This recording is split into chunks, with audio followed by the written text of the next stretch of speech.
O áudio que vocês vão ouvir agora é parte do podcast Xadrez Herbal. Caso vocês queiram ouvir mais sobre esse assunto e outros temas de política internacional, é só ir em xadrezverbal.com. Bem, passemos agora para a coluna aberta, na qual eu e Felipe seguimos repercutindo o conflito armado na faixa de Gaza. Bem, Felipe, a gente segue a nossa cronologia dos fatos no dia 11 de novembro, né, com as declarações do diretor do hospital Al-Shifa na cidade de Gaza. Exatamente, e aí a gente vai repetir os disclaimers de sempre. Esse bloco aqui acaba sendo basicamente uma atualização da nossa cobertura e repercussão constante. Lembrando que já tivemos 3 convidados, inclusive, sobre, né, assuntos ligados a essa pauta. Então tivemos a professora Hashmi Singh, tivemos o nosso querido Jeff Nascimento, né, a professora Hashmi Singh, maior especialista em Hamas em língua portuguesa, muito provavelmente. O nosso querido Jeff Nascimento falando de direito humanitário e o Paulo Siqueira falando da sua experiência participando da realização das eleições palestinas de 2006.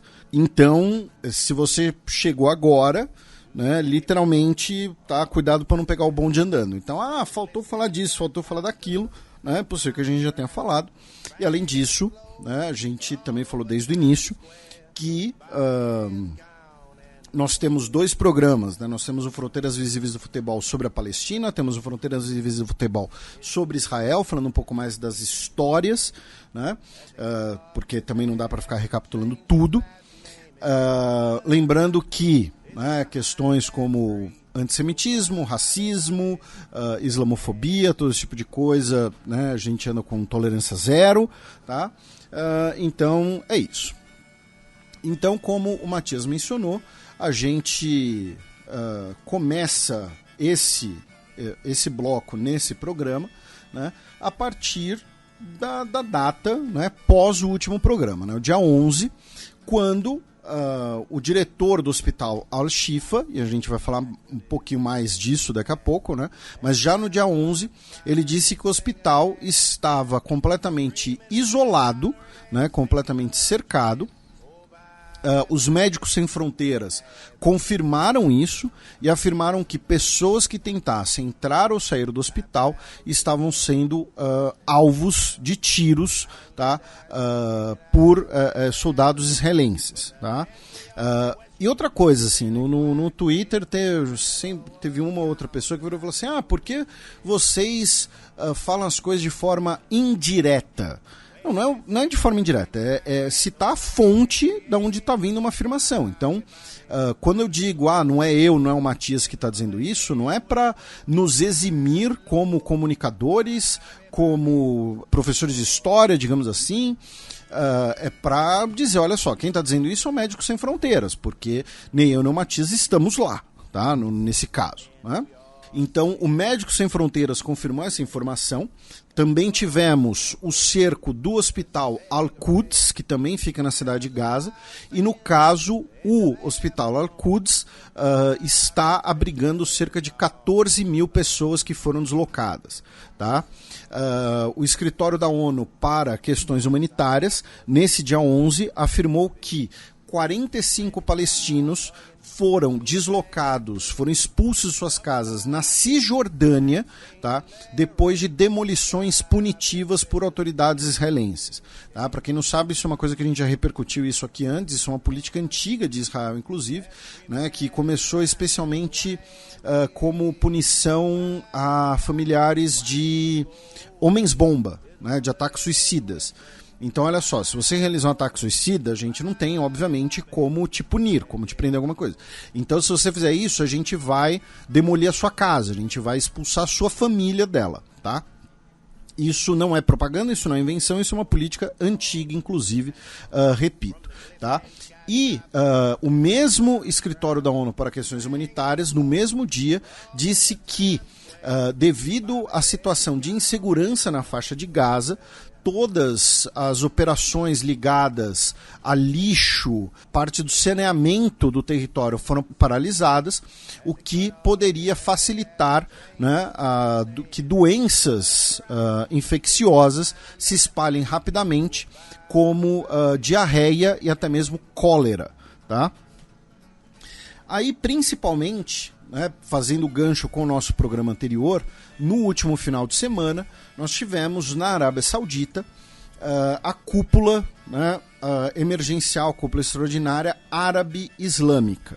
Tá? Por que árabe-islâmica? Porque nós tivemos simultaneamente uma cúpula da Liga Árabe, que reúne 22 países, e uma cúpula da Organização de Cooperação Islâmica, que reúne 57 países. Tá? Existe uma grande zona de intersecção, mas não é a mesma coisa. Exatamente. Né? E como a gente já falou aqui várias vezes, né, os países de maior população muçulmana no mundo, inclusive, não são árabes. Né? Indonésia, Bangladesh, Paquistão. Né? E você tem árabes cristãos também. Muitos, inclusive. Né? Dependendo da região. Enfim. Tivemos a cúpula extraordinária, tivemos um comunicado conjunto final e que foi, na minha avaliação, tá, brando, foi fraco, foi diluído. Tá? Inclusive, o Philippe Lazzarini, que é o chefe da Agência da ONU para Refugiados da Palestina, pediu que os países árabes tomem ações mais fortes para exercer pressão para permitir o aumento da ajuda humanitária em Gaza. Tá? O comunicado basicamente pede por um cessar-fogo, diz que os ataques israelenses a Gaza não podem ser justificados com a ideia de uma guerra de autodefesa. Também tivemos a defesa, né, a reafirmação da Iniciativa Árabe para a Paz, que é a proposta saudita, né, desde 2002, que é a Arábia Saudita, a oferta da Arábia Saudita para Israel se trata basicamente de, olha, nós vamos reconhecer Israel, vamos investir em Israel e vamos fazer lobby para que outros países muçulmanos reconheçam Israel. Esse lobby vindo do país que é guardião das duas cidades sagradas do Islã. Em troca, tá, Israel vai garantir um Estado palestino viável nas fronteiras de 67. Tá? Condena os crimes de guerra, tá, e os massacres bárbaros, desumanos e brutais cometidos pelo governo de ocupação colonial contra a faixa de Gaza e o povo palestino na Cisjordânia ocupada. Tá? São esses os termos da nota. A principal proposta, né, digamos assim, do texto, que sai um pouco da retórica, pede pelo fim das exportações de armas para Israel, que outros países parem de exportar armas para Israel. E essa declaração diluída, né, ela inclusive é congruente com o que a professora Hashmi Singh falou aqui no programa, né, que muitos dos países árabes usam a causa palestina, né, de maneira conveniente, né, como uma forma de unir a sua população, de colocar uma pauta para mobilizar a sua população, de dizer para a sua população que estão se mobilizando em torno de algo, mas pouco vão fazer além disso. Né? Pouco vão mexer no vespeiro, digamos assim. Né? E a gente vai falar mais disso ainda nesse bloco. E aí tem uma questão muito curiosa, meu caro Matias, que é, aparentemente, segundo algumas informações, né, em alguns veículos de imprensa, teve um país que agiu de maneira ostensiva para impedir defesa de medidas mais duras. Tá? Alguns países estavam propondo a defesa da suspensão de laços com Israel. Então, que todos os países árabes e muçulmanos que têm laços com Israel suspendessem esses laços. Tá? Um dos países que estava defendendo isso era a Argélia. Argélia que não reconhece Israel. Tá? Inclusive, hoje, né, dia 16 de novembro, que tivemos jogos das eliminatórias, O Slimani, que é o atacante da Argélia, que joga pelo Curitiba, né? Ele marcou um gol e ele comemorou com uma bandeira da Palestina, inclusive. Tá?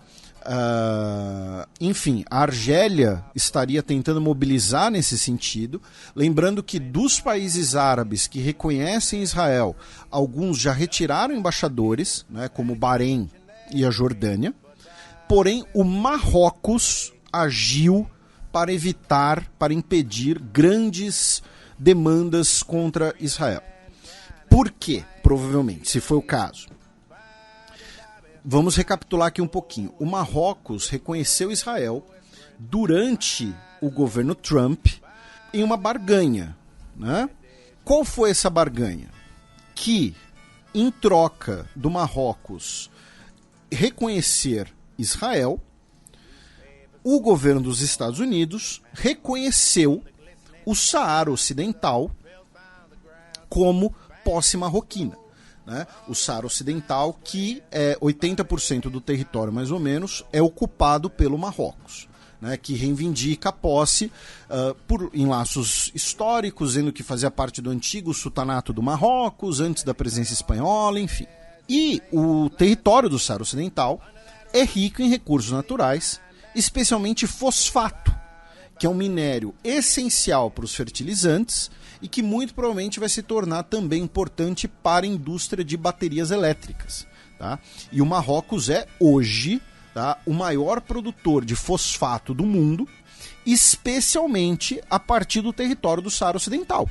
Então, você tem razões econômicas muito importantes, tá, para querer manter esse reconhecimento.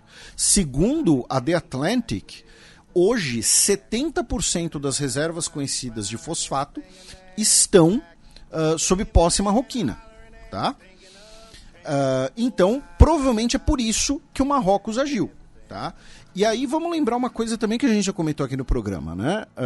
Vários desses governos, né, no caso o Marrocos, ele é uma monarquia que recentemente deixou de usar o termo sultanato, né, virou o reino do Marrocos, então o Marrocos tem um rei, mas não é um dos governos mais democráticos em relação às demandas populares do país do mundo.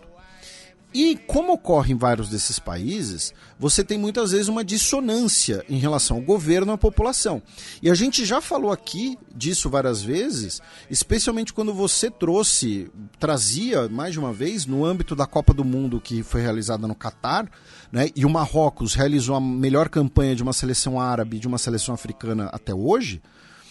E a gente via na torcida, nos jogadores, várias menções à Palestina, várias bandeiras palestinas, embora o governo tivesse recentemente reconhecido o Estado de Israel.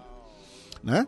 Então, muito provavelmente, nós tivemos essa ação marroquina, por conta do Saara Ocidental, para impedir uma resolução, digamos assim, mais firme, né, ou mais ambiciosa.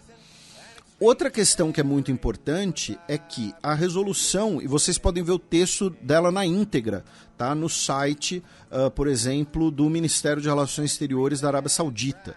Tá? Eu tuitei, inclusive, o texto na íntegra em inglês da resolução.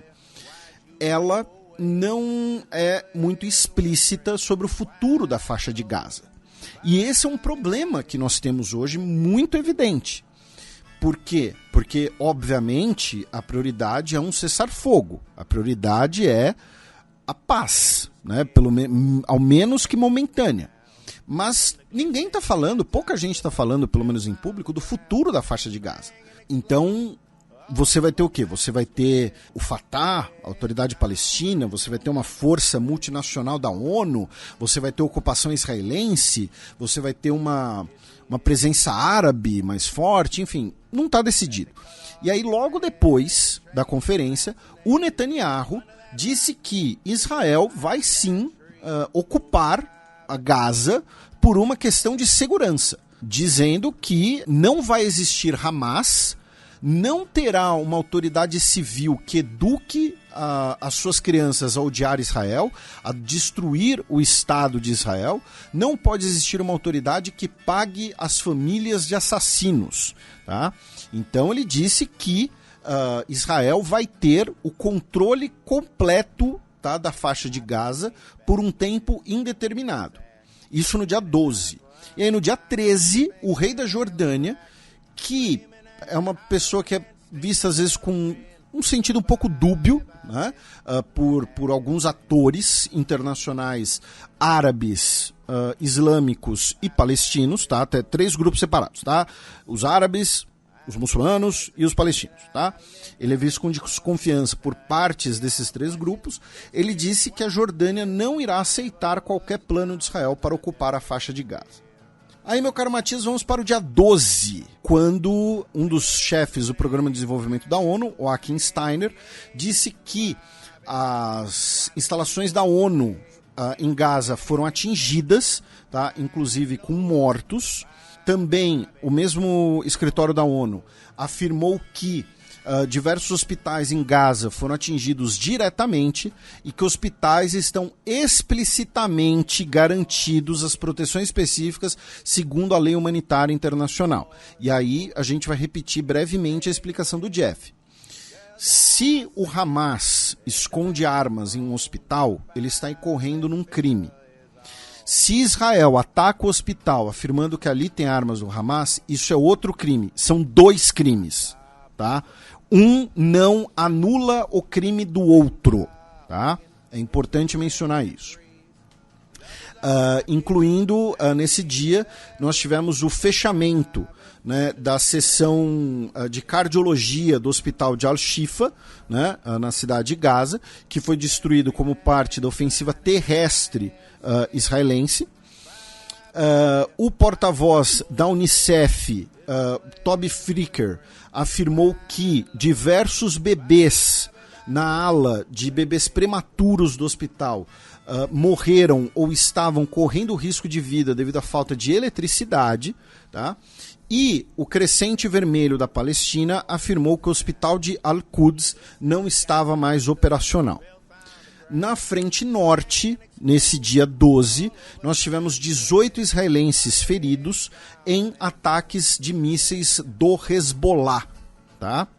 Também nesse dia 12, a ministra de Relações Exteriores da África do Sul, um país que também retirou seu embaixador de Israel e um país que usa o termo apartheid em relação a Israel, a Naled Pandor, afirmou que o Tribunal Penal Internacional precisa abrir um processo e emitir um mandado de prisão contra o Benjamin Netanyahu, primeiro-ministro de Israel, por crimes de guerra, crimes contra a humanidade e genocídio. Posição que foi reafirmada pelo presidente Cyril Ramaphosa posteriormente. Depois, nesse mesmo dia, né, a ministra de Relações Exteriores da Austrália, a Penny Wong, ela afirmou que é necessário que Israel pare os seus ataques a hospitais, dizendo que a lei humanitária internacional requer essa proteção e que os números de mortes de civis em Gaza estava crescendo de forma alarmante, tá? Aí, nesse dia, tá, nós tivemos uma publicação, a publicação de uma matéria no jornal Times of Israel, que é um jornal à direita, tá, no cenário político israelense, uma matéria bastante extensa, em inglês, que eu recomendo a leitura, tá, a todos vocês. O autor é Jacob Magid, e a matéria se chama Netanyahu Stances Frustrating US Attempts to Rally Arab Support for Post-Hamas Gaza. Tá? Então, postura de Netanyahu frustra Estados Unidos e sua busca de conseguir suporte árabe para Gaza pós-Hamas. A matéria basicamente diz que o discurso público aberto do Netanyahu de que Israel vai ocupar Gaza, de que Israel vai providenciar a segurança de Gaza, está minando os esforços diplomáticos dos Estados Unidos para conseguir uma solução pós-Gaza. Até por quê? Porque isso tem afastado os países árabes e também, e aí é uma questão muito importante, muito delicada. Tá? Vou repetir, recomendo a leitura na íntegra do texto. Tá em inglês, se você não domina o idioma inglês, usa o Google Tradutor, enfim. Claro que não vai ser a mesma coisa, mas é alguma coisa. A Autoridade Nacional Palestina ou algum outro grupo, tá? Qualquer outro grupo, qualquer forma de administração palestina, dificilmente vai aceitar uma sujeição, digamos assim, de, olha só, nós vamos administrar Gaza sob, sobre os olhares vigilantes de Israel. Tá? Seria uma questão que feriria o orgulho deles.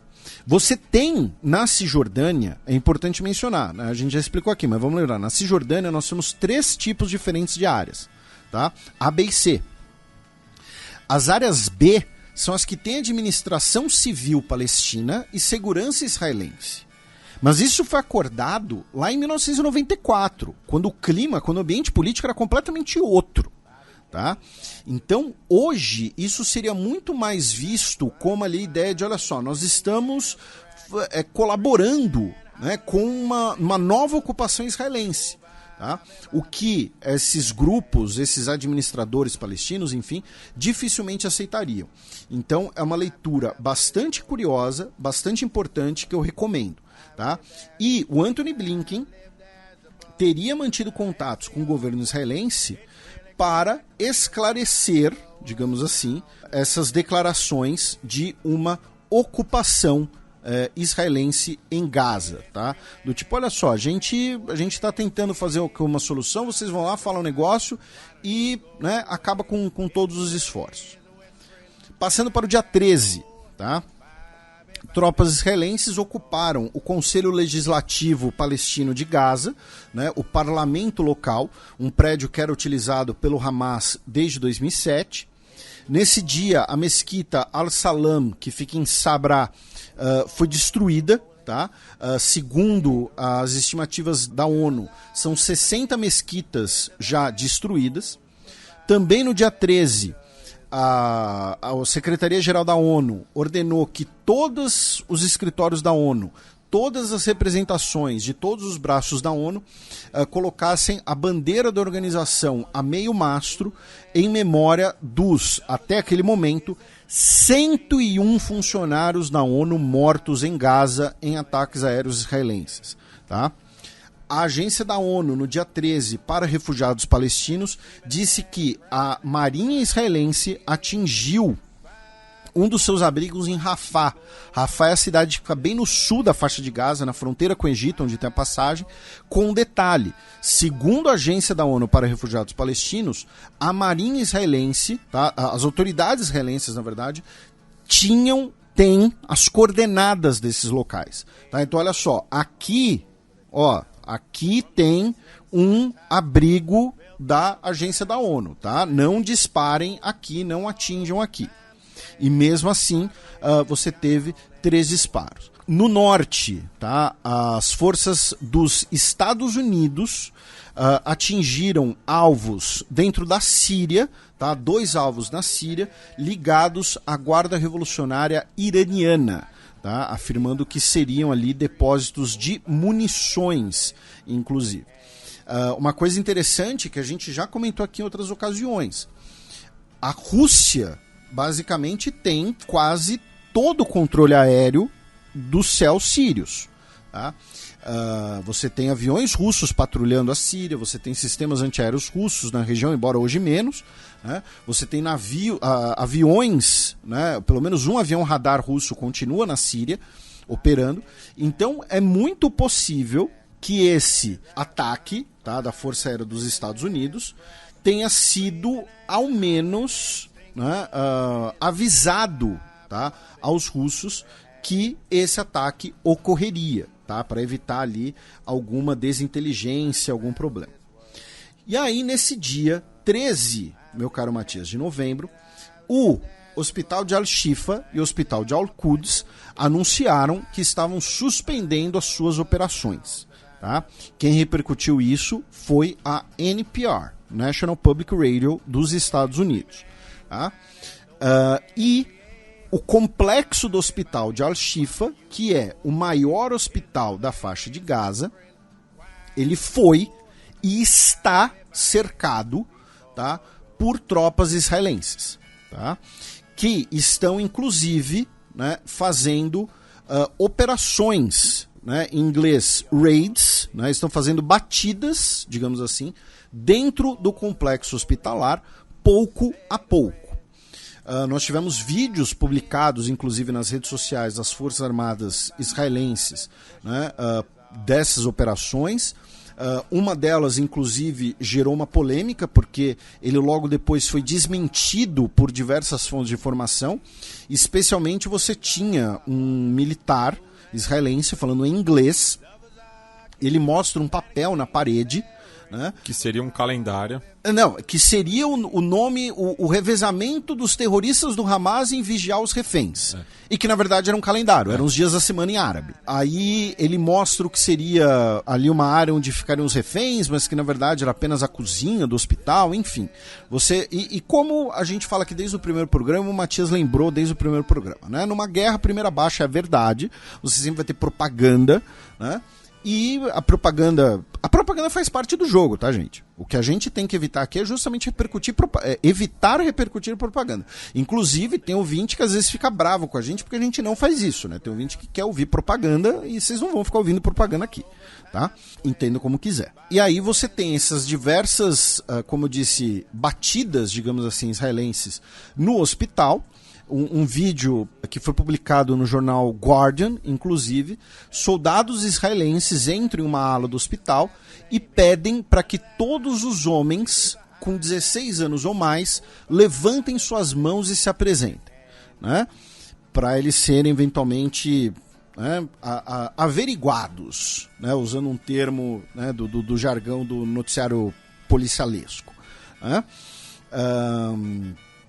Então, todas as pessoas, né, todos os homens entre 16 e 40 anos, tá, deveriam se apresentar no hospital. As tropas israelenses também postaram fotos levando caixas de escritos assim, medical supplies e tal, em inglês, né, ou seja, claramente para a foto circular também nas redes sociais. Você teve a condenação, né, dessas operações, dessas batidas e desse cerco ao hospital por diversas figuras da política internacional em diversas instâncias, inclusive, por exemplo, Martin Griffiths, subsecretário-geral da ONU para Assuntos Humanitários, disse que ele estava horrorizado com essas cenas, já que a proteção de pacientes profissionais de saúde deve ter precedência sobre qualquer outra questão, tá? E aí teve uma questão muito interessante, que é o seguinte: começou a circular nas redes sociais a denúncia. Vamos recapitular brevemente, né? Uma das principais argumentações de Israel em relação ao Hamas é que o Hamas opera nos hospitais, usa os hospitais e as pessoas ali dentro como escudos humanos, tá? E o Hamas faz isso, tá? Isso não pode ser negado, não é razoável você negar isso, né? O que a gente já falou e o Jeff explicou muito melhor é que isso não justifica algumas ações, tá? E o Hamas usa uma vasta rede de túneis, que a gente já repercutiu aqui no programa muito antes dos atentados do 7 de outubro, só que aí começou a circular algumas pessoas falando, um dos motivos que Israel sabe que o Hamas usa túneis e tem um centro, um bunker, tá, embaixo do hospital, né, de Shifa, é porque Israel construiu esse bunker, tá? Por quê? Vamos lembrar, durante algumas décadas, né, Gaza esteve sob controle israelense. O hospital em si, ele foi construído pelos britânicos ainda, no fim do mandato britânico da Palestina. Era um quartel, tá?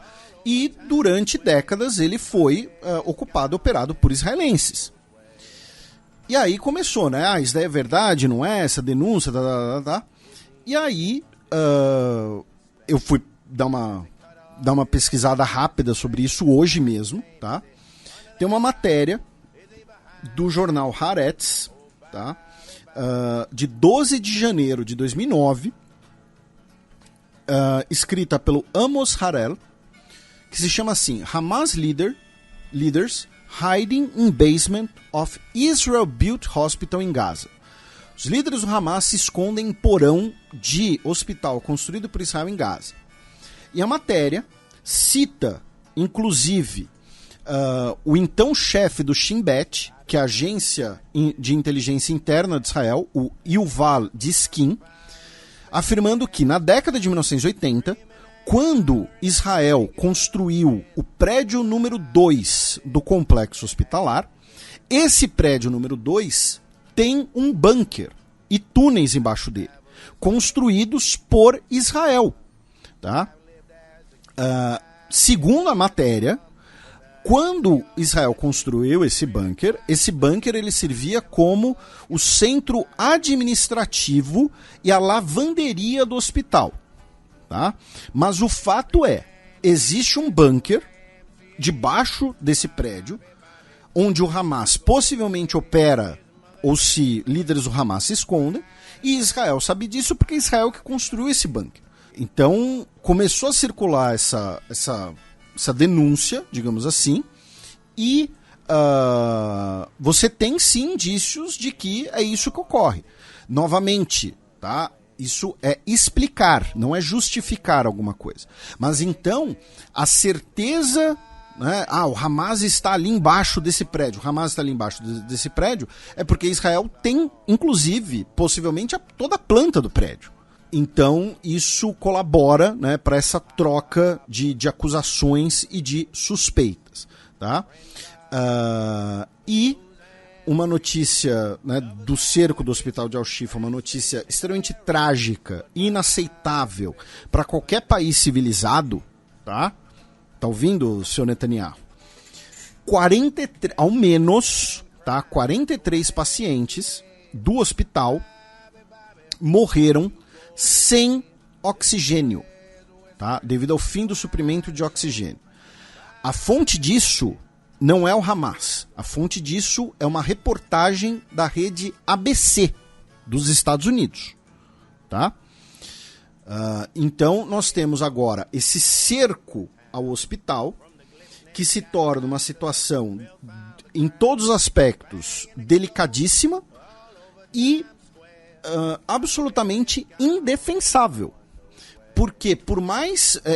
novamente, você tem uma situação em que você tem uma região sendo bombardeada por ataques aéreos há semanas, as pessoas vão se ferir, vão precisar de tratamento, vão buscar refúgio, tá?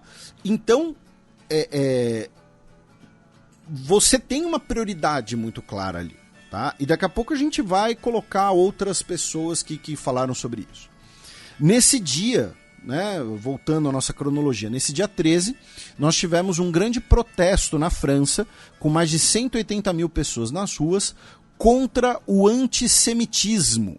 Inclusive, alguns grupos levaram os cartazes de pessoas que foram tomadas como reféns ou pessoas que foram mortas pelo Hamas, com a frase: onde estava a Cruz Vermelha? Onde está a Cruz Vermelha?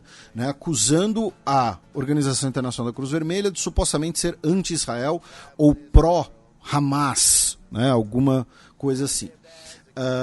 Segundo a mídia francesa, a maior mobilização contra o antissemitismo na França desde a dessecração de um cemitério judaico em 1990. Tá? A atual primeira-ministra Elisabeth Borne participou, os ex-presidentes François Hollande e Nicolas Sarkozy participaram, o Hollande que é do Partido Socialista, o Sarkozy que é dos republicanos. Ambos ex-presidentes da França, né, que é o contrário, né, na França o presidente é o primeiro-ministro. Mais ou menos isso. E o semipresidencialismo. E o único partido que atualmente tem representação no Congresso Nacional que não participou foi o França Insubmissa, de esquerda radical do Mélenchon, afirmando que eles não participariam de um protesto junto do partido da Le Pen, e que ela estaria sendo oportunista, né, nessa circunstância. Tá?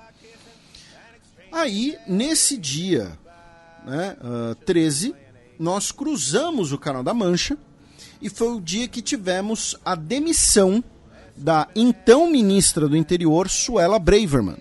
Né? A gente já havia mencionado, já falamos dela aqui várias vezes, né? Especialmente porque veio dela o plano, né, completamente, né, batata das ideias de querer mandar pessoas, né, em situação de refúgio para Ruanda, né, um plano completamente inaceitável. E o que aconteceu? No sábado, dia 11, nós tivemos mais protestos pró-Palestina em Londres. A manifestação em Londres, especificamente, terminou com dezenas de pessoas detidas. Tá? E a Suella Braverman foi até o Twitter dizendo que aquela manifestação era doentia, inflamatória, com às vezes gritos claramente criminosos e placas e parnafernália com discurso de ódio, né, sendo exibidas, e isso não pode seguir em frente. Semana após semana, as ruas de Londres estão sendo poluídas pelo ódio, violência e antissemitismo. Pessoas estão sendo intimidadas e sofrendo pressão. Judeus, em particular, se sentem ameaçados. Mais ações são necessárias. Tá? E o que aconteceu? O primeiro-ministro, tá, teria dado uma chamada nela, né, por conta dessas declarações, e ela manteve as declarações dizendo que era necessário ações, further action, né, mais ações contra as marchas pró-Palestina. Tá? E aí o que aconteceu? Parte da bancada dos conservadores começou a pressionar o Rishi Sunak pela demissão dela, afirmando que ela estava criando um ruído desnecessário e que ela estaria, inclusive, flertando ali com grupos de extrema-direita para reprimir a liberdade de expressão. Na verdade, é importante também mencionar que você tem uma briga acumulada ali, né? Você já tinha pressão de deputados, né, de parlamentares conservadores contra a Suella Braverman por conta do plano de Ruanda, né? Mas aí você teve, inclusive, um parlamentar dizendo que a Suella Braverman decidiu lançar um ataque sem precedentes contra a imparcialidade da polícia. Né, querendo dizer que ela queria que a polícia agisse especificamente contra um tipo de protesto, né, que ela queria instrumentalizar a polícia. E aí, o Rishi Sunak demitiu ela, tá, e anunciou no lugar dela como ministro, agora secretário, né, secretário do Interior, o então ministro de Relações Exteriores, o James Cleverly. E aí quem virou ministro de Relações Exteriores, surpreendendo todo mundo, o David Cameron. O ex-primeiro-ministro, né, que foi o primeiro-ministro que foi eleito falando, olha, se eu for eleito, eu vou fazer o referendo do Brexit. E aí teve o referendo do Brexit, o Brexit ganhou, que não era o que ele queria, e ele falou, eu não vou descascar esse abacaxi. Né? Eu vou para casa tomar o meu brandy, fazer os meus lobby e vou deixar aqui a bomba na mão da Theresa May. Né? E depois o Boris Johnson, enfim, foi para casa. Ele estava há 7 anos afastado da política. Além dele estar há 7 anos afastado da política, né, ele que foi uma liderança importante do Partido Conservador, né? Ele foi o primeiro-ministro do Reino Unido, né, por ali 6 anos. Né? Ele foi primeiro-ministro de 2010 e 2016. É um recorde no século XXI. Se você pensar em Theresa May, Boris Johnson que vieram depois. Então, tem isso. Ele é uma figura, né, muito importante nos últimos anos do Partido Conservador. Voltou à política institucional. Porque, vamos lembrar, ele não apenas saiu da política institucional. Ele saiu da política quase como um todo. Tá? Ele ficou lá na dele, como eu disse, tomando brand e fazendo lobby. E tem uma coisa curiosa, que só para efeito de comparação, Felipe, o Tony Blair ele ficou por mais de 10 anos, né, mas contando, né, com o final do século passado. Então, no século XXI, exclusivamente, é o David Cameron que foi o mais longevo, né? Isso. E aí tem uma outra questão, meu caro Matias, que um pouco parecido com os Estados Unidos, você tem um certo tabu em um ex-primeiro-ministro britânico depois ter um cargo de gabinete. Ele ser um reles ministro, digamos assim. Né?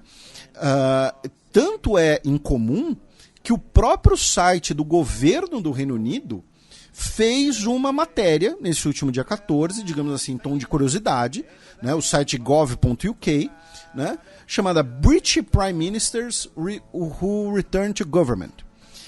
E no século XX inteiro, tá? Isso aconteceu 5 vezes. Só que dessas 5 vezes, eu acho importante contextualizar para os nossos ouvintes 2 coisas. Primeira delas é que dessas 5 vezes, em 3 delas, tá? O que aconteceu foi o ex-primeiro-ministro se tornou o Lorde Presidente do Conselho, que é um cargo consultivo, é um conselheiro do rei, é o conselho, com perdão da redundância, é o conselho que aconselha o rei. Tá? É o Lord President of the Council.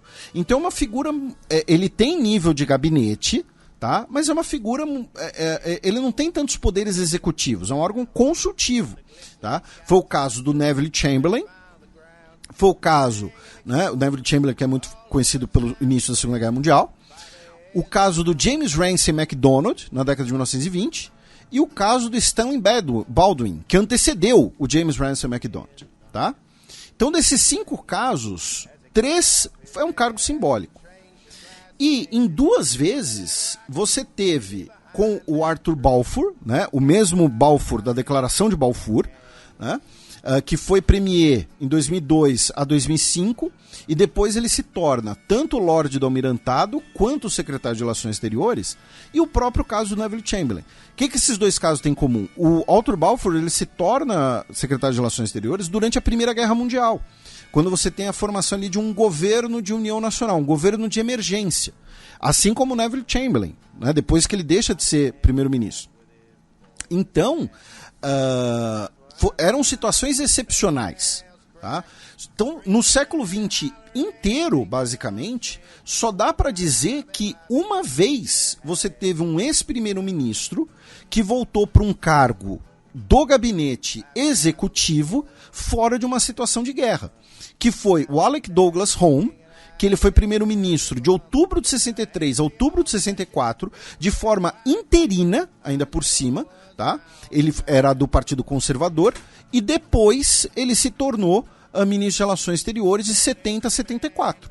Tá? Então, assim, no século XX inteiro, é a única vez que um ex-primeiro-ministro britânico se tornou gabinete executivo fora de uma situação de guerra. E aí você teve alguns casos no século XVIII, no século XIX, né? Por exemplo, o Arthur Wellesley, o famoso Duque de Wellington, né? Que derrota Napoleão na Batalha de Waterloo, que ele ocupou ali trocentos cargos, né? Durante o século XIX, enfim, além de ter sido primeiro-ministro. Super primeiro-ministro. Então nós tivemos, né, uma repercussão importante na política interna britânica devido, né, a essa manifestação, e não foi a única coisa, tá, meu caro Matias? Temos outras 2. O que aconteceu? O Boris Johnson, ex-primeiro-ministro, ex-parlamentar, ex-ministro de Relações Exteriores, ex-prefeito de Londres, disse que o Tribunal Penal Internacional não tem jurisdição, tá, para o que ocorre em Gaza. E aí o Foreign Office, né, ou seja, a instituição, né, o Ministério de Relações Exteriores, digamos assim, disse que a declaração era inadequada e que não cabe, né, a esse tipo de declaração, tá, a não ser para o procurador-chefe. Tá? Então ele sofreu ali um chega para lá do próprio Foreign Office. E finalmente, ontem, né, porque já passamos da meia-noite, é 1h já, ontem, dia 16 de novembro, nós tivemos um voto no parlamento britânico pedindo por um cessar-fogo em Gaza.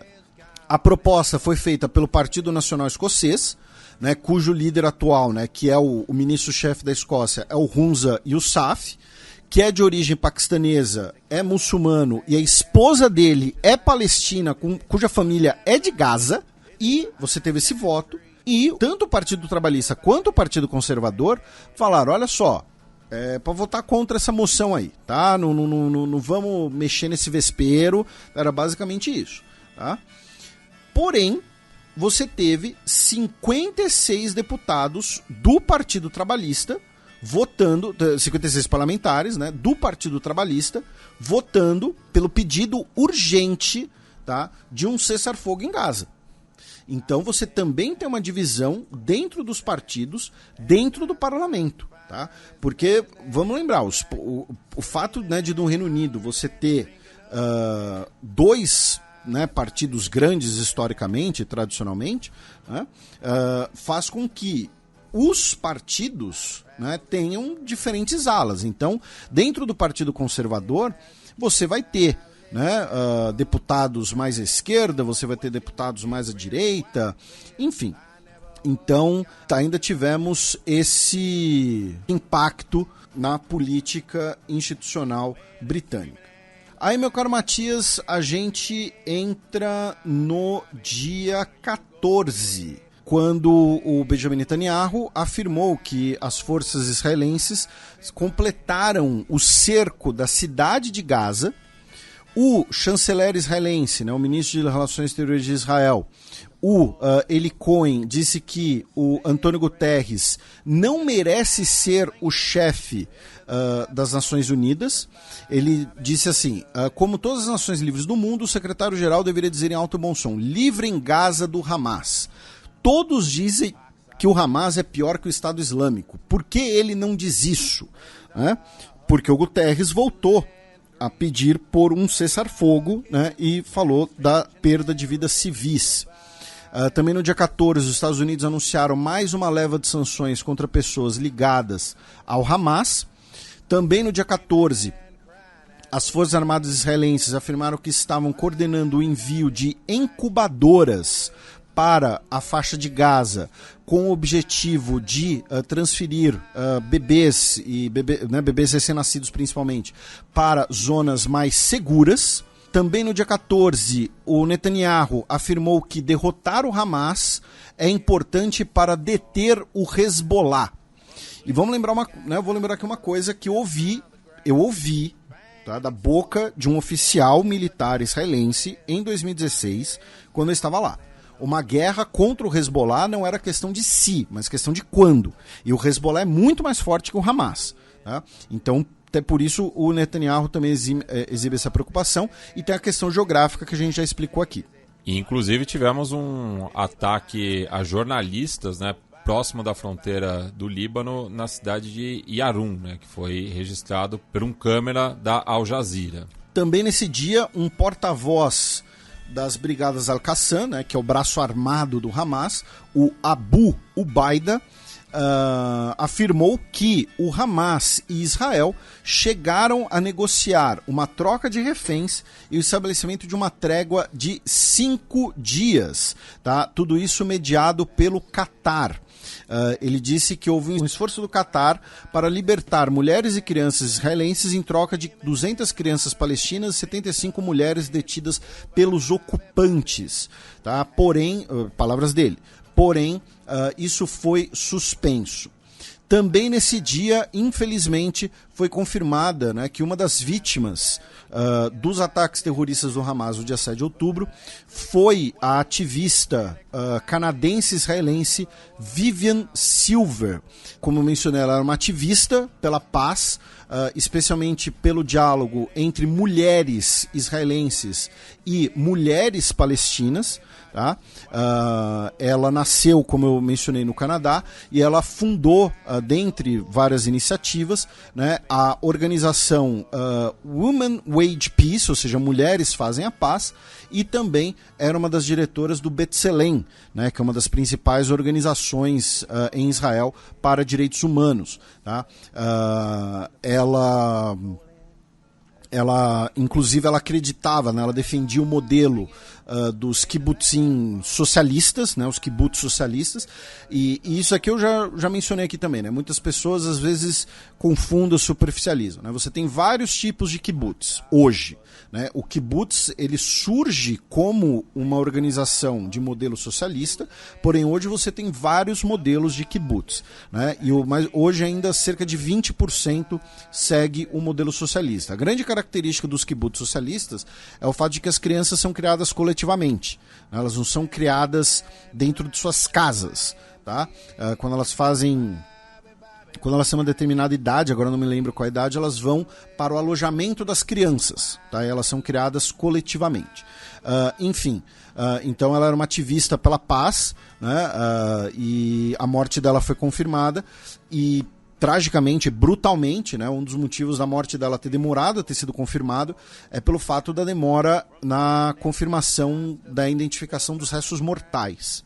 Você citou a confirmação da morte dessa cidadã canadense, né? E o primeiro-ministro do Canadá, o Justin Trudeau, numa conferência de imprensa na Colômbia Britânica, na última quarta-feira, dia 15, declarou, né, que a tragédia humana que está se espalhando em Gaza nos deixa com o coração lancinante, especialmente aqueles que a gente viu sofrer ao redor do hospital Al-Shifa. Ele ainda complementou, né, de que eu fui bem claro que o preço da justiça não pode ser a continuação do sofrimento dos civis palestinos. Até guerras têm regras e todas as vidas inocentes são iguais, sejam elas israelenses ou palestinas. E o mundo está testemunhando a morte de mulheres, crianças e bebês. Isso tem que acabar. E na mesma data, né, foram divulgadas imagens, né, do Justin Trudeau num restaurante em Vancouver, a principal cidade dessa província, sendo hostilizado, né, por manifestantes, dizendo que ele tem sangue nas mãos. Isso, e aproveitando então que você, né, já puxou as declarações do Justin Trudeau, é importante mencionar que nós tivemos, no último programa nós citamos os vários países que já suspenderam suas relações com Israel, né? Nesse último dia 14, Belize se somou a eles, mas o Trudeau foi o primeiro líder internacional que o Benjamin Netanyahu foi às redes sociais para rebater, né? O Netanyahu foi às redes sociais e publicou em inglês, tá, dizendo que não é Israel que está deliberadamente atingindo civis, mas o Hamas que decapitou, queimou e massacrou, que Israel está fazendo de tudo para tirar os civis da linha de frente e tudo mais. E por que eu estou citando isso? Porque o Canadá é um país do G7, né? É um país da OTAN, e talvez tenha sido o primeiro líder do que se convencionou a chamar Ocidente a ter declarações mais fortes em relação a Israel, e claramente esse é o meio para pressionar o governo israelense, porque, com todo respeito a Bahrein, ao Belize, aos nossos vizinhos e primos da Bolívia, da Colômbia, o Netanyahu não foi às redes sociais responder esses caras, mas foi responder o Justin Trudeau, porque ele sabe que pode ser o início de um movimento de pressão internacional contra Israel. Então, isso que você trouxe é bastante interessante de colocar também essa resposta, né, do Netanyahu, que meio que... eu peço desculpas para os nossos ouvintes, porque eu vou usar um termo que normalmente a gente usa em termos menos... em assuntos menos delicados, mas assim, o Netanyahu, ele meio que passou um recibo dos comentários do Trudeau, né, nessa resposta pública dele. Aí... Voltando, né, no dia 14, as Forças Armadas israelenses anunciaram que interceptaram um míssil vindo do Iêmen, e nós tivemos a morte de 7 palestinos na Cisjordânia, em Tulkarm, Belize. Que, né, foi a mesma cidade onde uma estátua do Yasser Arafat foi destruída pelas forças de defesa de Israel. Essa eu não vi. Derrubaram a estátua? Sim, com um blindado. Aí Belize, né, anunciou a retirada do seu embaixador. E aí tivemos a grande marcha para Israel nos Estados Unidos, em Washington, tá, em frente ali o obelisco, que juntou cerca de 300 mil pessoas, organizada pelas Federações Judaicas da América do Norte e pela Conferência dos Presidentes das principais organizações judaicas da América. Tá? É esse mesmo nome, tá, gente? É um nome meio rocambolesco aqui. E tivemos nessa manifestação pró-Israel a presença tanto do líder da democrata do Senado, o Chuck Schumer, quanto o presidente da Câmara, o republicano Mike Johnson. Ou seja, os dois... Recém-possada. Isso, os dois principais líderes partidários do Congresso. Lembrando que assim, o presidente do Senado é a Kamala Harris, né? Mas ela teoricamente ocupa essa posição como vice-presidente. Então o líder da bancada é o Chuck Schumer, tá? Mesmo a presidente do Senado sendo democrata. E no caso do Senado tem maioria democrata. Isso. E aí falaram de que os Estados Unidos estão ao lado de Israel, vamos fazer de tudo para que isso nunca mude. O Schumer, inclusive, o Chuck Schumer, é judeu. E o Mike Johnson disse que é uma luta entre o bem e o mal, entre a luz e a escuridão, entre a civilização e a barbárie. Assim, mais maniqueísta impossível. E ele arrematou que o chamado pelo um cessar-fogo é um ultraje. Ele que também, nessa semana, né, declarou, né, que a separação do Estado e da Igreja foi algo inaceitável, né?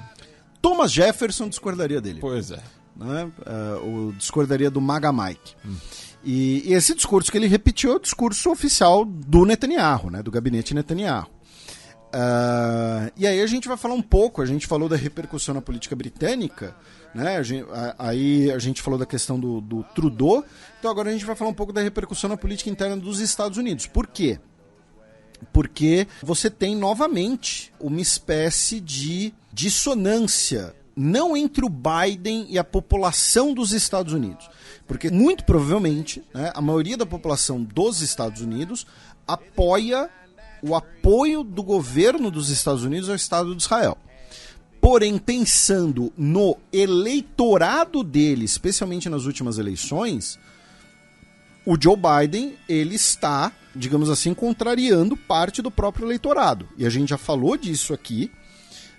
A gente sempre vai lembrar aqui uma coisa que as pessoas esquecem, né? Especialmente quando fala na grande mídia e tal. Donald Trump é a segunda pessoa mais votada da história dos Estados Unidos. E se a eleição fosse hoje entre Joe Biden e Donald Trump, o Trump venceria, assim, fácil, tá? Então, o que você tem? Você tem os líderes dos partidos, você tem o Joe Biden, você tem o governo dos Estados Unidos, né, o seu gabinete, tendo uma postura abertamente, explicitamente e frontalmente pró-Israel, porém parte do eleitorado dele está descontente, pedindo por um cessar-fogo ou pedindo por um afastamento desse apoio. E quando eu digo parte do eleitorado dele, estamos falando especialmente o quê? De jovens e de não brancos, tá? Então nós tivemos uma cena essa semana, por exemplo, no último dia 15, em que pessoas foram protestar em frente ao Diretório Nacional Democrata, né? E nós tivemos a polícia, né, expulsando eles dali no braço. Né? Então os caras, eu votei no Partido Democrata, vim aqui cobrar vocês. E a polícia agindo, e essas pessoas provavelmente vão se sentir frustradas.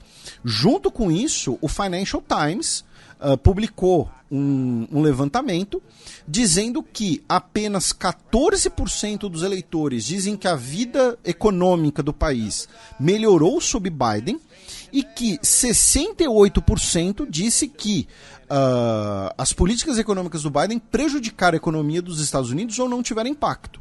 Tá?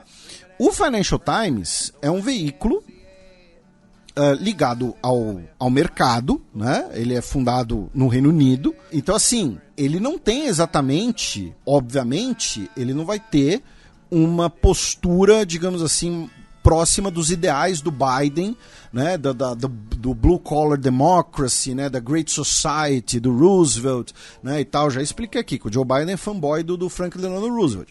Mas então, assim, o Biden não tem as pessoas falando, putz, não, economicamente tá tudo muito bom com ele. O Biden não tem o apoio incondicional e restrito que o Trump tem de uma parte do eleitorado. Porque o Trump, além de ter tido muitos eleitores, o Trump tem um eleitorado absolutamente fanático, absolutamente apaixonado por ele. Tá? Isso... E que correndo o risco de implodir o próprio Partido Republicano. Pois é, mas assim, é o cara que vai pra Washington no dia 6 de janeiro, é o cara que vai votar debaixo de chuva, é o cara que vai votar debaixo de furacão, entendeu? Porque é Trump, Trump, Trump, Trump. O Biden não tem isso, tá? Eu acho que nem a Jill Biden pegaria chuva pra votar nele, tá? Com todo respeito aí ao casal presidencial. E aí você tem parte do eleitorado dele descontente com as ações do governo dele. Então, por quê? Porque essas 300 mil pessoas que estavam em Washington, elas são importantes, elas contam, é claro. E eu tenho certeza que dessas 300 mil, a maioria deles é de republicanos, né?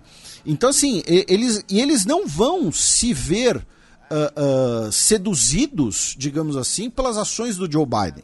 Eles veem o Joe Biden apoiando Israel como não fez mais do que obrigação, tá? Então, hoje, é bem possível que o não apoio a um cessar-fogo pelo governo dos Estados Unidos, vamos lembrar, o governo dos Estados Unidos vetou a proposta brasileira no Conselho de Segurança da ONU, o único voto contra, né? Podem custar sim as eleições ao Joe Biden. E mesmo depois de todas as manifestações, mesmo depois de... Veja só, meu caro Matias, nós tivemos uma carta, tá, assinada por 500... Mais de 500... Mais de 500, tá. Funcionários do aparelho... Federal, né? Reunindo cerca de 40 agências governamentais, sendo que só a agência dos Estados Unidos para o Desenvolvimento Internacional, a USAID, que fez um outro documento, recolheu cerca de 1.000 assinaturas. Pois é, então você ainda me corrigiu, mais de 500 funcionários do governo Biden escreveram uma carta falando, chefe, peça por um cessar-fogo. Não, nem peça, porque tem uma pessoa no mundo hoje que pode impor um cessar-fogo, é o Joe Biden. Tá? Se o Joe Biden ligar pro Netanyahu, falar, Netanyahu, ou você para com esse negócio, eu corto isso, aquilo, tá? Pronto, aí vai acontecer. Porque, e essa é outra coisa importante de mencionar, e acho que a gente já mencionou aqui também. As negociações em Oslo, tá? Elas foram marcadas por um clima de muito otimismo, elas são muito bonitas do ponto de vista simbólico, mas elas também envolveram muito jogo sujo. Tá? O Bush pai, verdade seja dita, o Bush pai foi importantíssimo para levar Israel à negociação, porque foi o Bush pai que ligou pro Rabin e falou, olha Rabin, se você não sentar e começar a conversar com os caras lá em Madrid, a gente vai cortar isso e aquilo, porque acabou a Guerra Fria, a gente não tem mais medo aí de uma revolução socialista aí no lugar, a União Soviética não existe mais para mandar uma bomba atômica pros caras mesmo, então, ou você negocia ou a gente vai cortar tal e tal coisa, tá? O Bush pai pressionou muito o governo israelense, então o Biden poderia fazer a mesma coisa, não vai fazer. E mesmo depois dessa carta que o Matias mencionou, o Joe Biden falou em São Francisco, onde ele estava para se encontrar com Xi Jinping, tema, né, daqui a pouco a gente vai falar, dizendo que um cessar-fogo hoje, né, apenas seria bom para o Hamas, não deve ter um cessar-fogo nesse momento, apenas breves pausas humanitárias, até que todos os reféns sejam libertados e tudo mais. E só lembrando também, Felipe, que em relação as buscas no hospital Al-Shifa, o porta-voz do Conselho de Segurança Nacional dos Estados Unidos, o John Kirby, na última quarta-feira, declarou que os Estados Unidos não tinham dado permissão para esse tipo de operação. Então, e os Estados Unidos também não vai, supostamente não vai apoiar uma ocupação de Gaza por Israel e tal. Aí teve até um ouvinte nosso, eu não vou conseguir achar agora, peço desculpas ao ouvinte, que perguntou assim no Twitter: Felipe, do jeito que as coisas estão pro Biden, é possível que o Biden perca a primária, né? Vamos lembrar, a primária ela é um mecanismo basicamente do pós-Segunda Guerra Mundial, um mecanismo relativamente recente, né? E a gente já falou aqui, a única vez que um presidente dos Estados Unidos, candidato à reeleição, tomou um sufoco na primária foi o Jimmy Carter, né? Que depois tomou uma lavada do Ronald Reagan. Só ganhou na Geórgia, que era o estado natal deles, se eu não me engano. Coisa assim. A gente tá falando de uma das maiores surras eleitorais. E que foi um dos poucos que não conseguiu se reeleger, né? Isso. E aí tem o caso do Andrew Jackson, né, que eu também já mencionei aqui, que é o presidente favorito do Donald Trump, que quando ele não foi escolhido para ser o candidato, mas não é que ainda não existia o mecanismo da primária, né? A gente está falando de década de 1830. Quando ele não foi escolhido para ser o candidato, ele saiu e fundou o próprio partido, né? Que é o que viria a ser o Partido Democrata, inclusive, tá? Então, se o Joe Biden perder as primárias, não sei, acho que já é um exagero. Mas se a eleição fosse hoje, ele tomaria uma surra do Trump e ele tomaria uma surra por WO, tá? Explicando para as pessoas que não são, né, não acompanham esporte, né? WO é quando um time... Without opponent. Isso, é quando um time não vai ao jogo. Não se apresenta. Não se apresenta. Então, assim, por quê? Porque, vamos lembrar, o Joe Biden teve que mobilizar muito voto para conseguir derrotar o Trump. Teve que mobilizar muita gente com a ideia de, olha só, gente, o Trump vai ser o fim da democracia, o Trump vai ser o fim daquilo, o Trump vai ser o fim daquilo outro. Então vote em mim, porque eu não vou ser como o Trump, vai ser tudo diferente, vai ser tudo mil maravilhas, vou governar pelas minorias. E hoje as pessoas vão falar, cara, vou ser igual o Donald Trump, eu não vou nem sair de casa para votar. E só me corrigindo, além da Geórgia, né, que era o estado natal do Jimmy Carter, que ainda está vivo, né, é bom lembrar isso, né? Ele também ganhou no Distrito de Colômbia, né, Washington, Havaí, Maryland, Minnesota, Rhode Island e West Virginia. Nenhum grande colégio eleitoral fora a própria Geórgia, né? O que eu estava confundindo foi a eleição seguinte, no qual o Walter Mondale só ganhou em Minnesota. Tá. Aí eu acho que é a maior derrota eleitoral da história dos Estados Unidos. Sim. E no Distrito de Colômbia. O Distrito de Colômbia normalmente vota com os democratas. Porque os funça, né, já diriam os críticos liberais.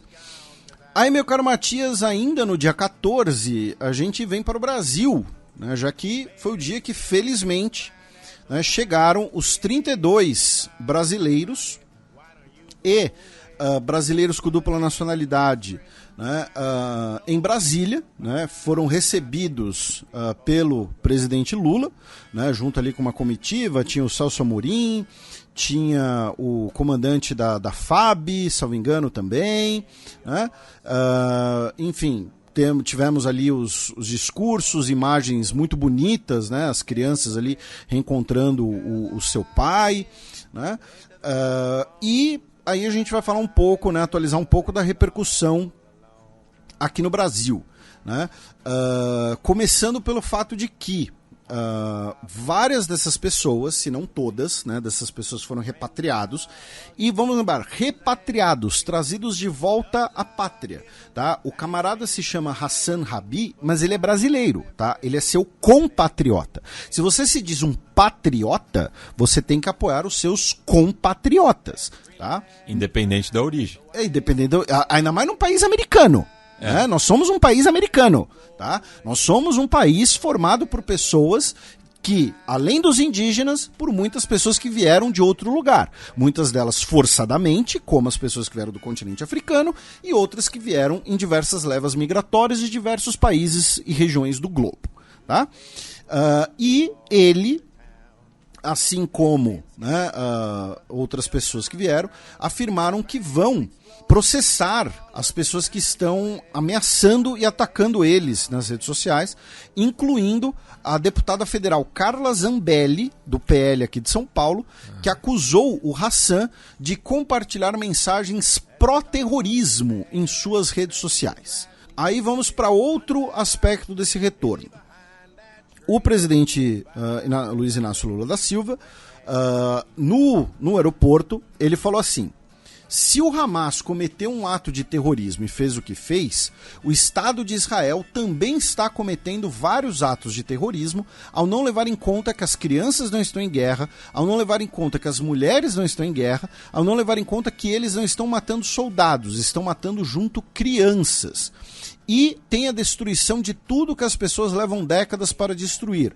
Uma casa, uma rua, um prédio, uma escola, um hospital, e uma simples bomba detona aquilo sem ninguém assumir a responsabilidade de quem vai recuperar.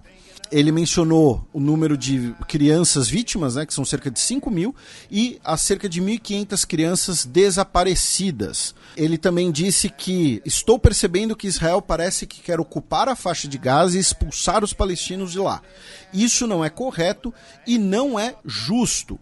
Nós temos que garantir a criação de um Estado palestino para que eles possam viver em paz junto com o povo judeu. A declaração foi condenada, né, por autoridades, tanto israelenses quanto autoridades da comunidade judaica brasileira. Por exemplo, o presidente da Confederação Israelita do Brasil, Cláudio Lotenberg, afirmou que as falas de Lula que equiparam as ações de Israel dos Hamas são equivocadas e perigosas. E aí, uma coisa que eu acho que tem passado um pouco batido é que o Lula fez essas declarações só depois dos brasileiros voltarem, né? Só depois dos brasileiros estarem aqui. Então, aí ele partiu para declarações mais fortes. Muito provavelmente por conta das negociações que envolveram a libertação desses brasileiros, que nós ainda não sabemos direito como foi o processo de diálogo intragovernamental e de diálogo também com, possivelmente, Catar e Egito. Tá? Catar representando o Hamas e o Egito porque controla a passagem de Rafah. Como, né, as condenações israelenses em relação a essas declarações são absolutamente esperadas, só que aí entra uma outra faceta, que aí nos aproxima muito mais dos Estados Unidos do que do Canadá, que é, isso também tem uma repercussão na política partidária brasileira. Tanto que, segundo a coluna da jornalista Mônica Bergamo, tá, lideranças da direita brasileira, como o ex-secretário de comunicação do governo Bolsonaro, Fábio Weingarten, o deputado federal Sóstenes Cavalcante e lideranças evangélicas como Silas Malafaia, estão organizando um ato de apoio a Israel em protesto às declarações do Lula, né? Então, o que acontece? As declarações do Lula, elas acabam tendo dois efeitos. Um deles é no cenário internacional, as relações Brasil-Israel, já que ele basicamente acusou, né, o governo israelense de cometer terrorismo de Estado, né, e também a repercussão interna, né, envolvendo os partidos de oposição. Também em relação ao Brasil, meu caro Matias, tivemos uma terceira prisão pela Polícia Federal de um suspeito de ser apoiador, enfim, integrante, não sei qual que seria o melhor termo, do grupo Hezbollah. Tá? Ele foi detido no Rio de Janeiro e ele teria sido detido para ações de logística. Tá? E a gente, tá, eu mantenho todos os comentários sobre o Hezbollah no Brasil que eu fiz no programa passado.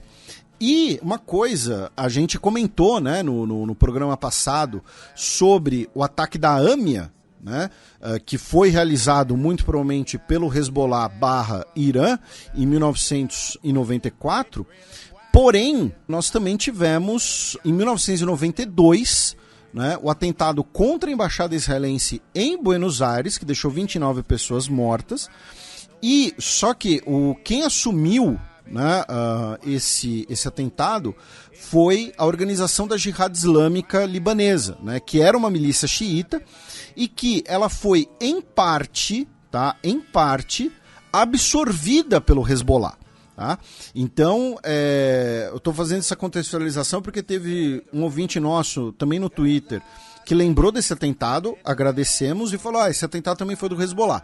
Na verdade, não. Foi de uma espécie de um dos predecessores do que hoje é o Hezbollah. Tá? Mas, enfim, inclusive uma das pessoas indiciadas pela Argentina por esse ataque é um integrante do Hezbollah. Tá? Então nós tivemos sim, pelo menos 2 atentados terroristas de grande repercussão na nossa quebrada latino-americana, realizados pelo Hezbollah. E ambos com suspeita também de apoio iraniano. Isso. Sem falar, né, do ex-procurador Alberto Nisman. Ele foi assassinado na casa dele e, assim, ele não foi assassinado por um barra brava que estava passando na rua e quis roubar a casa dele, né? Não sabemos quem assassinou ele, mas a gente sabe que foi alguém graúdo.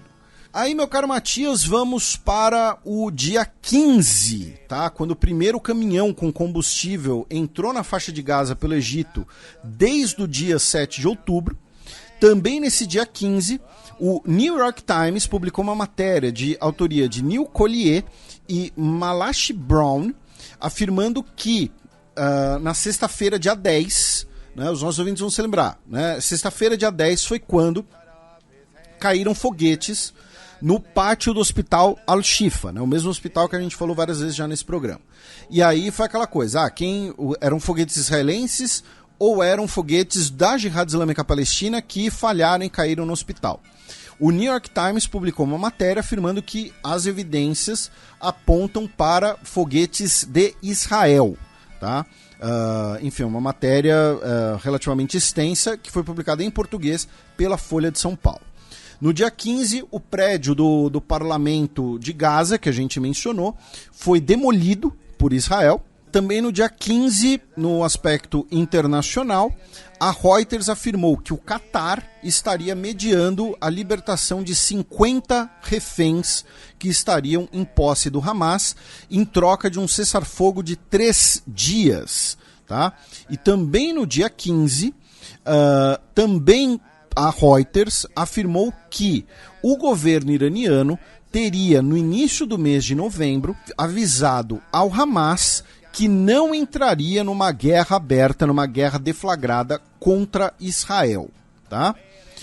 Aí no dia 15, foi a vez do Erdogan chamar Israel de Estado terrorista. Tá? Ele foi além do Lula. Tá?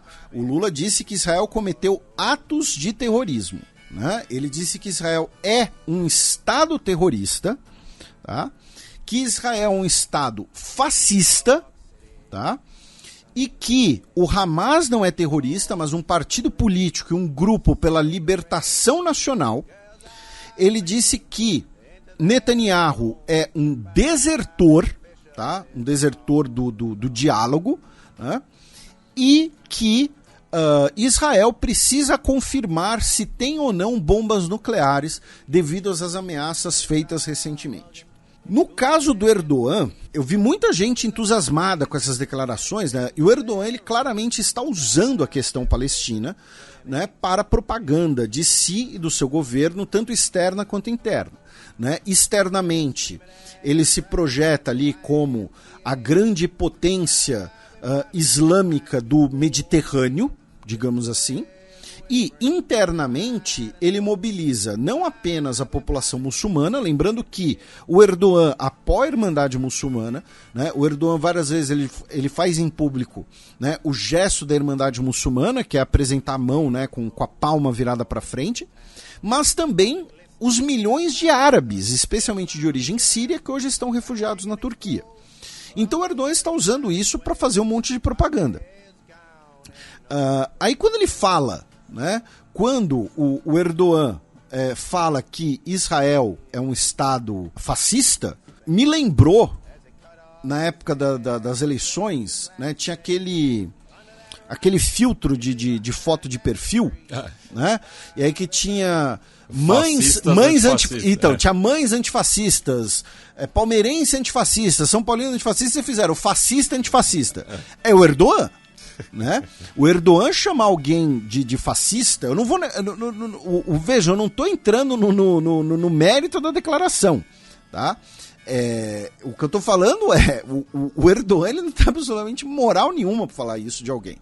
E o governo Erdogan é o grande exemplo, né, daquele ditado dos Estados Unidos, né, de put your money where your mouth is, né? Ou seja, você falar é uma coisa, você bancar é outra. Porque ele fala, né, isso e aquilo do Netanyahu, de Israel e tal, para fazer essa propaganda interna, mas suspender o comércio com Israel, que é um dos principais destinos de exportações, ele não quer.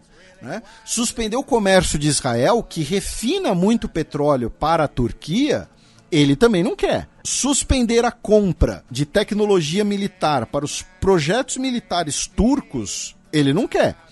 Pressionar o aliado Azerbaijão dele a parar de comprar armamento e drones israelenses para usar contra os armênios, ele não quer. Né? Então ele quer o quê? Ele quer o discurso, ele quer a pose. Né? A pose, inclusive, reivindicando uma posição histórica, digamos assim, né? De que, olha só, quando a região era governada pelos otomanos, né, nada disso acontecia. Né? Ao ponto que o Olaf Scholz, né, anteontem, antes de se encontrar com o próprio Erdogan, disse que tudo que ele falou era um absurdo. Né? E as conversas entre os dois, inclusive, vão ser em Berlim, porque vamos lembrar que nós temos uma enorme comunidade turca na Alemanha, tá? Então, assim, gente, o Erdogan, pelo amor de Deus, o que ele está fazendo é propaganda pura e simples, tá? Do ponto de vista prático, do ponto de vista concreto, ele não vai fazer absolutamente quase nada, tá? Para não dizer nada, né, a Turquia de fato transferiu pacientes de câncer dos hospitais de Gaza para a Turquia. Perfeito, parabéns, legal, um ótimo gesto. Né, mas não vai ser muito além disso. Né, vão ser esses gestos que causam muito mais repercussão pública do que gestos concretos. É a mesma coisa da flotilha de Gaza. Né? Então, agora, ver gente caindo nesse conto do vigário do Erdogan. Tá? E, por favor, não interpretem isso que eu estou falando como um endosso ao Netanyahu ou como uma crítica... Não, é uma crítica ao Erdogan, tá? E ao governo dele da Turquia. Então por que você falou da questão do fascismo, Felipe? Hoje em dia tudo é fascismo. Não, hoje em dia não é tudo é fascismo. O principal aliado dele no parlamento, a segunda maior bancada do parlamento turco, é do Partido Nacionalista Turco, que é um partido fascista, que tem ligação com os Lobos Cinzentos, que são uma milícia fascista, tá? Então, assim, não tem justificativa para ver gente encantadinha nas redes sociais falando, é isso aí, o Erdogan é o campeão da causa palestina, bababá, bababá. Até porque tem outra coisa, gente. Anti-imperialista. Anti-imperialista. A hora que a onça for beber água, a Turquia sempre vai se abrigar no guarda-chuva da OTAN, tá? Então, assim, você lembrou muito bem, né? A Turquia não tem nada de um campeão anti-imperialista. A Turquia é um imperialismo regional. Aí, nesse dia 15, pelo menos, meu caro Matias, nós tivemos o Conselho de Segurança aprovando uma resolução pedindo por uma pausa nos ataques e corredores humanitários urgentes e prolongados. Tá? A resolução proposta, ela não condena nem Israel e nem o Hamas, tá? Ela não pede o fim das hostilidades, tá? Ela fala apenas sobre corredores humanitários. Foi proposta por Malta, tá? E aí nós tivemos, dos 15 países, 12 votando a favor, incluindo Brasil e Emirados Árabes Unidos, dentre os membros rotativos, e China e França, dos membros permanentes. E 3 abstenções, Estados Unidos, Rússia e Reino Unido. E aí a gente vai ter outra discussão sobre direito internacional. Por quê? Essa moção foi aprovada no último dia 15, tá? E o governo de Israel, via o seu representante no Conselho de Segurança, né, o embaixador israelense na ONU, o embaixador Gilad Erdan, disse que a resolução é desconectada da realidade e sem significado. independente do que o Conselho decida, Israel vai continuar agindo de acordo com a lei internacional enquanto os terroristas do Hamas nem sequer leem as resoluções, quanto mais as cumprem.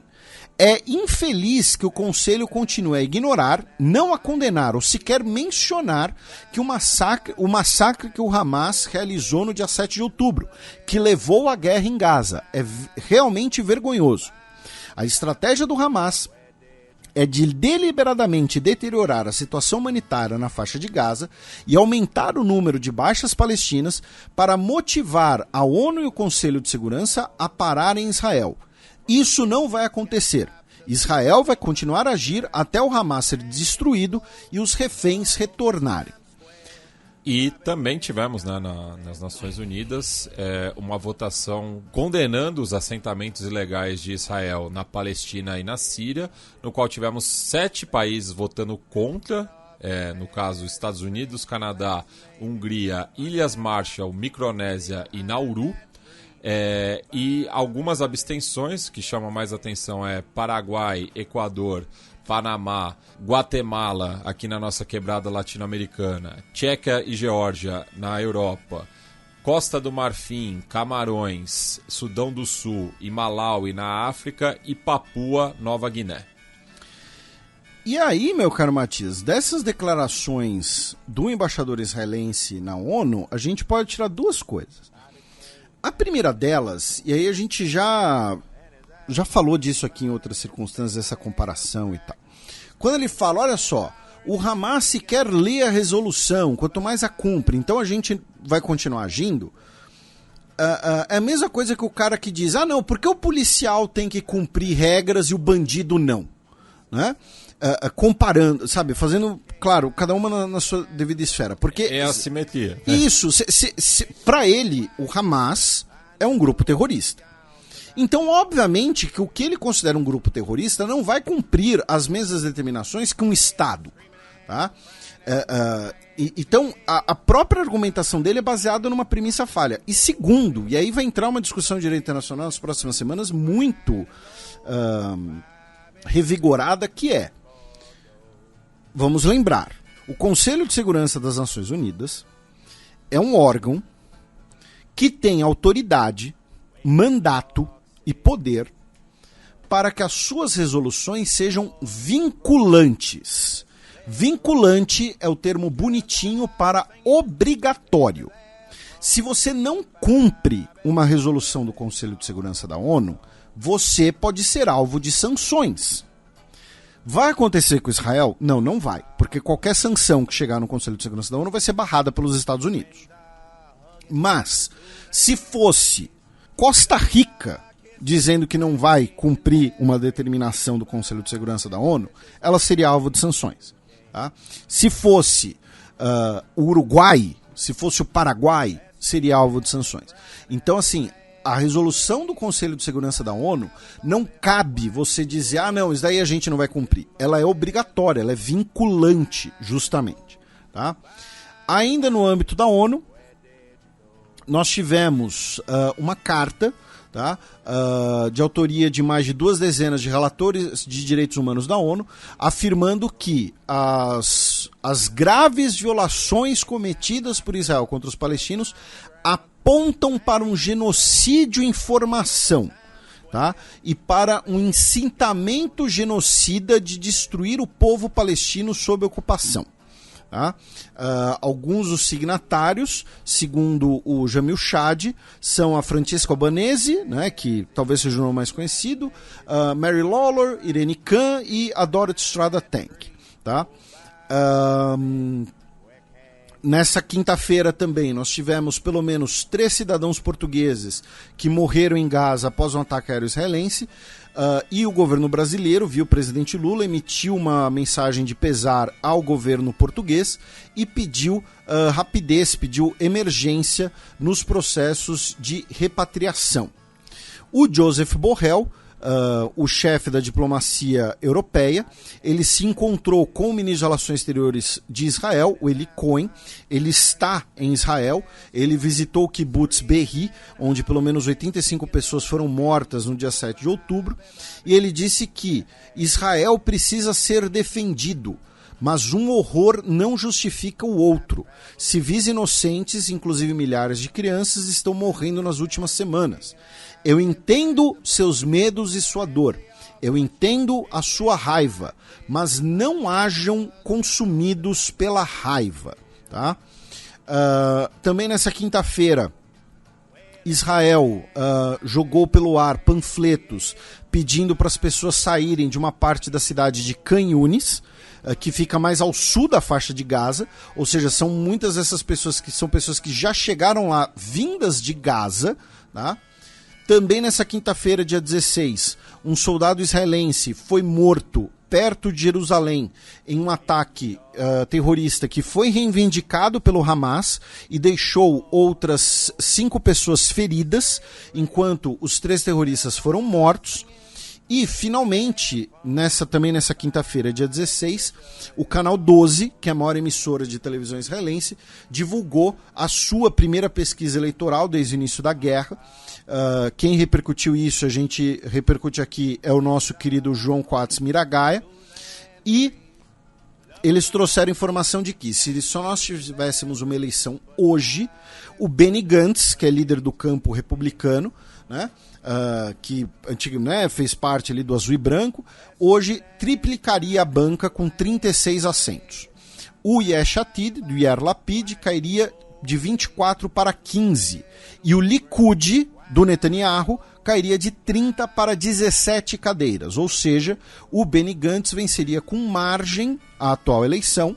Também, segundo a pesquisa, né, a oposição teria 75 cadeiras hoje, e mesmo se excluísse os partidos árabes, né, o Benny Gantz conseguiria formar uma coalizão sem o Netanyahu e sem os partidos religiosos. Na pergunta individual de quem é mais adequado a ser primeiro-ministro, apenas 25% respondeu Netanyahu, enquanto 41% respondeu Benny Gantz. Tá? Os partidos de esquerda continuam numa tendência de queda, né? Então a junção do Meretz e do Partido Trabalhista teriam 9 cadeiras apenas, né? E isso é mais um exemplo de algo que a gente bate na tecla aqui desde o primeiro programa, né? E eu já escrevi sobre isso várias vezes em colunas na Gazeta, tá? Modéstia à parte, a nossa cobertura sobre a política interna israelense sempre foi muito boa. E o que acontece? O Netanyahu, ele já enfrentava os enormes protestos contra a proposta de reforma do judiciário, né? O governo israelense foi, no mínimo, sofreu a maior falha de inteligência da sua história sob o governo dele. Ele, né, fez diversas ações e diversas declarações questionáveis nesse último mês. Então, o Netanyahu, ele sabe que do ponto de vista eleitoral, ele muito provavelmente está com os dias contados. Então, ele age primeiro pela sobrevivência política dele, porque ele responde aos processos por corrupção. Então, ele vai ficar como primeiro-ministro, custe o que custar. Tá? E isso pode ser um acordo partidário que for, isso pode ser vender a alma para quem for, e isso pode ser, infelizmente, a verdade é essa, terraplanar a cidade ou vilarejo palestino que for. Tá? O Netanyahu, hoje, ele é movido pelo seu interesse, tá? Pelo interesse de sobrevivência política dele. Tá? E, além disso, existe um comportamento nele, eu já falei isso aqui, aí é uma perspectiva minha, mas o comportamento do death wish, né, daquela coisa do, olha só, eu já tô ferrado mesmo, eu já vou perder as eleições, eu já estava enfrentando os protestos gigantes, então eu vou fazer o serviço sujo, né, eu vou fazer o serviço sujo que ninguém mais teria coragem de fazer. Esse vai ser o meu legado. né? Então ainda tem esse agravante no comportamento dele, lembrando que o governo atual de Israel é o governo mais à direita, mais nacionalista e mais religioso da história do país, incluindo o movimento do Itamar Ben-Gvir, que não tem outra palavra para definir o Otzma Yehudit que não seja fascismo, tá? Então, essa pesquisa aí sobre o futuro político do Netanyahu acaba sendo um ótimo exemplo de todos esses comportamentos.